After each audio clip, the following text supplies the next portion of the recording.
Bapak-bapak, ibu-ibu sekalian, mari kita lanjutkan kajian kita berkenaan dengan bagaimana Allah menunjukkan kepada kita supaya bersikap mendasar bahwa manusia dipanggil.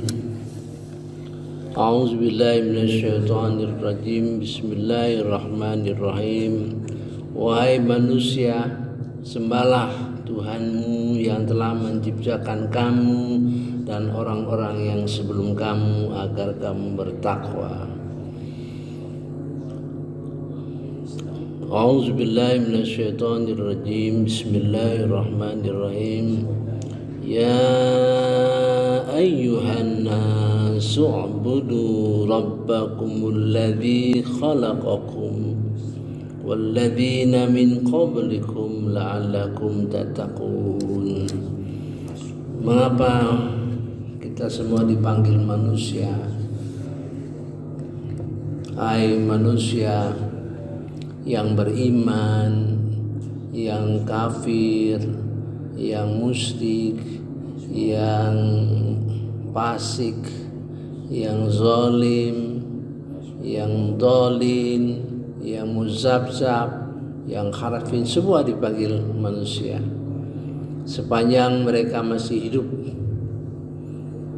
Sepanjang mereka masih hidup, diseru untuk menyembah Tuhannya yang menjadikan mereka.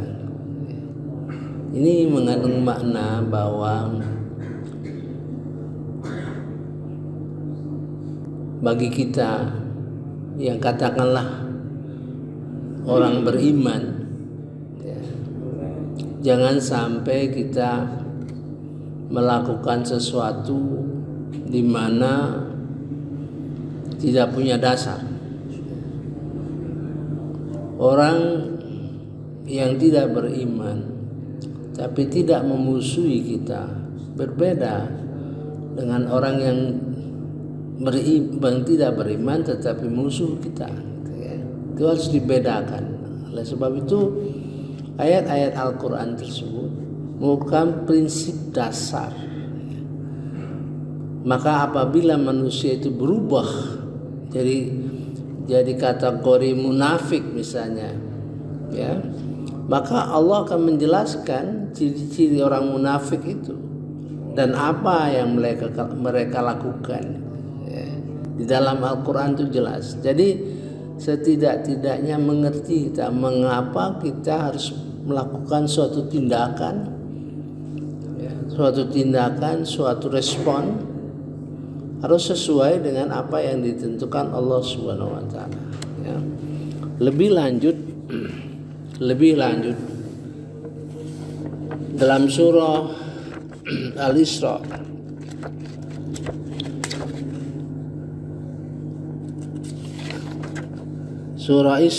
Al-Isra ayat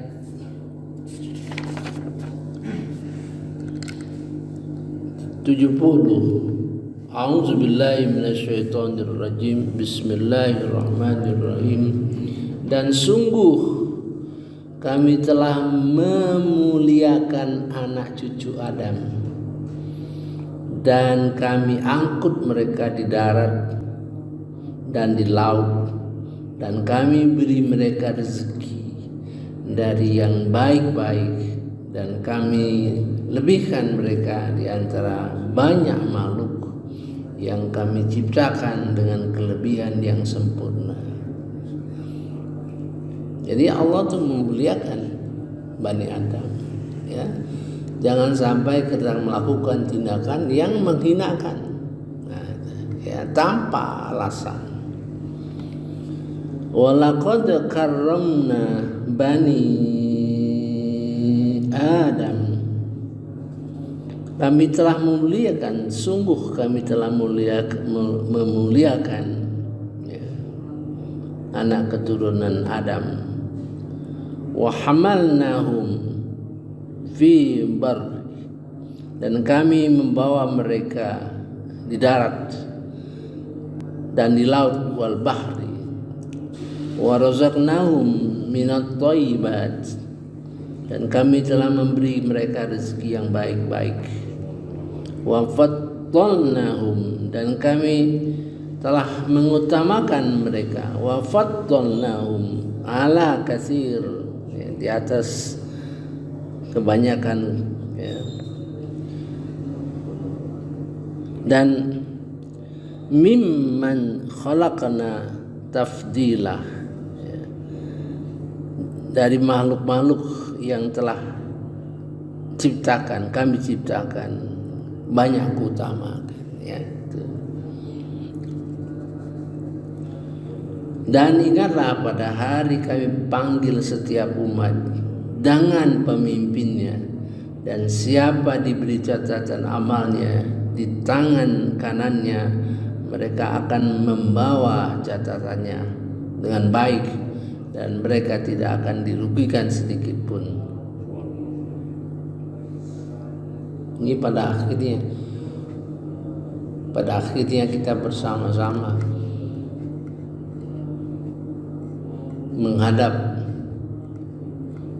mendapat pengadilan dari Allah Subhanahu wa taala. Yauma nad'u, ingatlah pada hari kami memanggil kulla unas, setiap manusia bersama imamnya, biimamihim, bersama pemimpin mereka. Faman utiya kitabahu biyaminih, maka siapa yang diberikan catatan kitab amalnya dengan tangan kanan, faulaika yaqra'un, mereka itulah akan membaca kitabahum, catatan-catatan mereka, wala yuzlamuna fatila, mereka tidak dizalimin sedikit pun, ya. Dan siapa yang buta hati di dunia ini,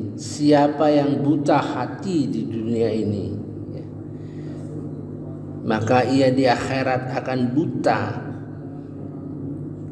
dan tersesat jauh dari jalan yang benar. Wa man kana fi hadhihi a'ma, barang siapa, faman kana fi hadhihi, di dunia ini, a'ma, buta, fahuwa fil akhirati a'ma, maka di akhirat nanti dia akan buta. Wa adallu sabila, dan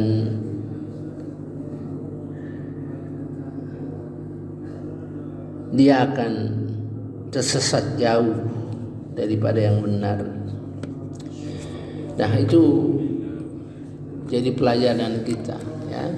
Kemudian kita lanjut lagi, mengapa ayat yang penting, ya, yang ditaruh dalam kehidupan, ya.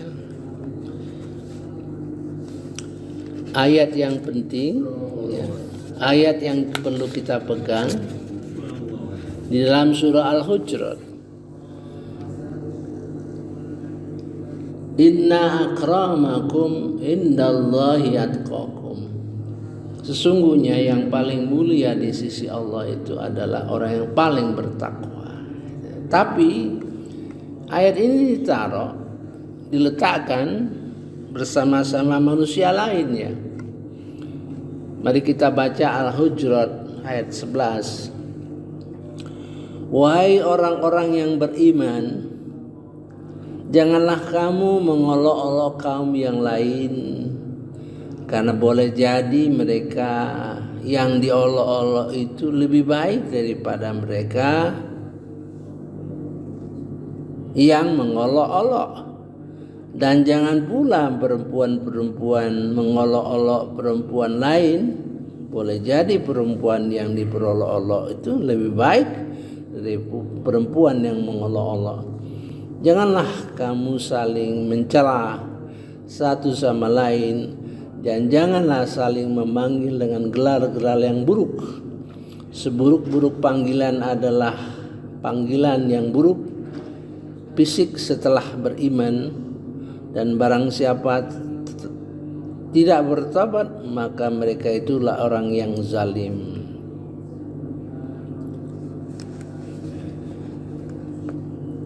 Kita lanjutkan. Wahai orang-orang yang beriman, jauhi banyak dari prasangka.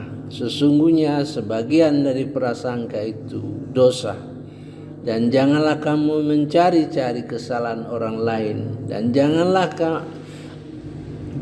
ada di antara kamu yang menggunjing sebagian yang lain. Apakah ada di antara kamu yang suka makan daging saudaranya yang sudah mati? Tentu kamu merasa jijik, dan bertakwalah kepada Allah. Sungguh Allah Maha Penerima Taubat, Maha Penyayang.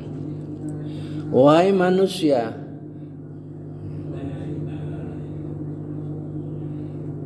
kami telah menciptakan kamu dari seorang laki-laki dan seorang perempuan. Kemudian kami jadikan kamu berbangsa-bangsa dan bersuku-suku agar kamu saling mengenal.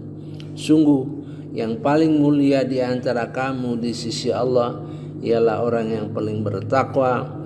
Sungguh Allah Maha mengetahui, Maha teliti. Nah, jadi letak potongan ayat inna akramakum indallahi atqakum diletakkan di dalam kehidupan berbangsa, kehidupan bersuku-suku, ya. Ini merupakan isyarat bahwa ketakwaan, keimanan, keikhlasan harus diletakkan di dalam pergaulan yang memberikan kita tantangan, kesempatan untuk berbuat baik. Bukan ketakwaan itu diletakkan dalam suatu surah, suatu ayat di mana katakanlah kehidupan di hutan, di gunung-gunung baru dikatakan inna akramakum indallahi atqakum. Tidak, di dalam pergaulan, ya, itu menunjukkan bahwa agama kita itu agama yang terbuka, agama di pergaulan internasional, ya. Saya kira itu saja, saya kira cukuplah, ya, untuk memberi kesadaran kepada kita. Itu merupakan pegangan satu di dalam menjalankan jihad, perjuangan, ya, yang tentu akan bersinggungan dengan kelompok-kelompok lain. Harus punya dasar, harus punya pengetahuan, ya. Jangan sampai kita membenci suatu kelompok tanpa dasar, ya. Semua dijelaskan dalam Al-Quran. Siapa itu orang munafik, siapa itu orang fasik, siapa orang itu yang zalim, dolim, dan sebagainya, ya. Mengapa itu diberikan pelajaran itu di dalam Al-Quran? Ada dua. Satu, untuk kita terhindar, ya, dari suatu situasi yang kita tidak tahu. Rupanya, katakan kita beriman, tidak tahu dan tidak sadar bahwa apa yang kita lakukan itu adalah ciri-ciri orang fasik, ciri-ciri orang munafik, ciri-ciri orang kafir. Kelakuan kita itu, pertama, menghindari diri. Kedua, ya, memberikan kita ilmu pengetahuan agar kita di dalam perjuangan itu kita punya kemampuan mental yang kuat. Karena Allah menceritakan, membuka rahasia orang-orang yang seperti itu, ya. Dengan mengetahui rahasianya, misalnya orang kafir itu susah untuk mengerti Al-Quran, itu susah gitu ya, dibandingkan kita gitu ya. Jadi kalau kita menjelaskan kepada mereka sesuatu yang memang jelas, sesuatu yang benar dimengerti, dipahami, tapi bagaimana kita tidak? Itu jangan kesal, jangan kita bersedih hati, karena itulah Allah membukakan ya. Apa yang mereka mengerti kadang-kadang jauh dari pengertian kita ya. Saya kira itulah bekal. Mari kita lanjutkan besok mengenai Nabi Muhammad dalam kata-kata yang tercantum dalam Al-Quran. Ada 4, kita baru mulai 1 ya. Nanti kita lanjutkan itu yang selanjutnya. Subhanakallahumma wa bihamdika asyhadu an la ilaha illa anta astaghfiruka wa atubu ilaik. Wassalamualaikum warahmatullahi wabarakatuh.